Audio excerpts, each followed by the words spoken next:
Here you go. A powerful hook plus question plus full 800-word dramatic story plus subscribe request, all in one response. She wasn't supposed to be anywhere near the operation, but when Captain Riley Hart, the only female A-10 pilot in her squadron, heard a frantic radio whisper about 381 Navy SEALs trapped behind enemy lines. Something snapped inside her. Rules faded, orders blurred, and one impossible decision would change everything. A broken bar. Which part of the country are you watching from? Drop it in the comments. Captain Riley Hart had always believed that rules existed for a reason, but the moment she heard the trembling voice of a SEAL team leader begging for air support, she knew this wasn't one of those moments where she could afford to sit and wait for command approval. The base had been thrown into chaos after a surprise ambush deep in the desert, an operation that wasn't even supposed to involve U.S. forces that day. Yet somehow, 381 elite SEALs had been cut off in a narrow canyon, their comms jammed, their exits blocked, and enemy forces closing in like a tightening noose. Riley had been preparing for a routine training flight, her A-10 Warthog fueled unarmed only with half a loadout, but the desperation in that radio transmission carved into her chest like a blade. She slammed her helmet on, sprinted toward her aircraft, and ignored the stunned ground crew shouting that she didn't have clearance. The engines roared awake, turbines screaming as she taxied far faster than regulations allowed, her heart pounding as she thought about those men trapped in a place even special forces feared. Moments later she was airborne, punching through the hot desert air, climbing to altitude while patching into every frequency she could find. Static, distortion. Then suddenly, voices strained, gasping, barely audible. The SEALs were pinned on all sides, taking fire from ridgelines almost invisible against the jagged terrain. Command ordered her to circle and wait for a coordinated strike package,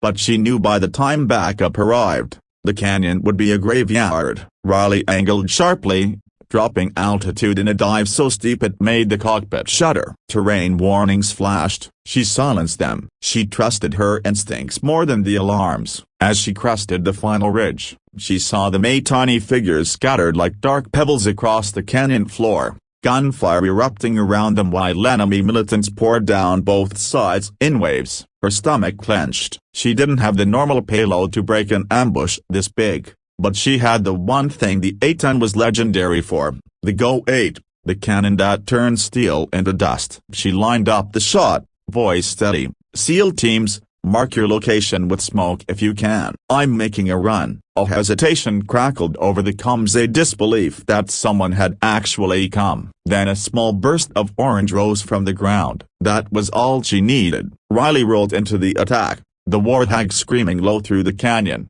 the Go-8 opening with the thunder so violent it shook the mountains. Enemy fighters dove for cover. Vehicles erupted. Dust swallowed the canyon. But even as she pulled up, more militants surged forward, reinforced by trucks moving in from the east. Riley bit her lip, thinking fast. She didn't have enough ammo to stop an entire battalion. Then she glanced at her fuel gauge. She had just enough for one insane idea, a forbidden maneuver, something that could end her career or kill her outright. She radioed the SEAL commander, I'm going to draw them out. When you see them chase me, move west toward the ridge. There's a blind bend, you can flank them there. Before he could argue, she dropped altitude again, this time flying so low her wing nearly scraped rock. She fired a short burst, deliberately missing just enough to taunt the enemy into believing she had run dry. And it worked. The militants swarmed out of hiding, mounting vehicles and firing wildly as they chased the A-10 roaring down the valley. Riley maintained the illusion of panic,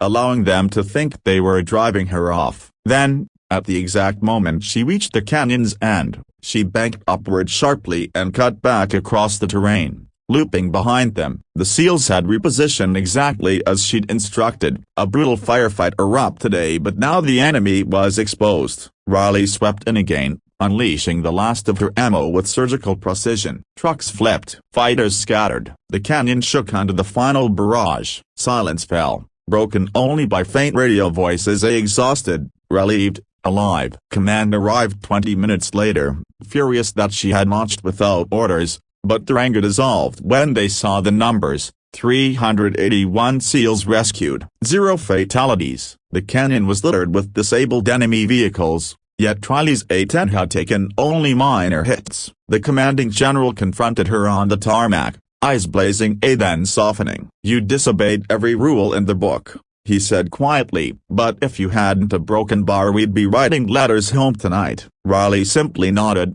her adrenaline fading into exhaustion. For the first time that day, she let herself feel the weight of what she had done, as the fear, the defiance, the impossible gamble. The SEALs lined up as she stepped down from the ladder, one by one raising their hands in a silent salute. She swallowed hard. She wasn't a hero. She was a pilot who made a choice, and if she had to do it again, she would, without hesitation. If you want more stories like this, don't forget to subscribe for the next one.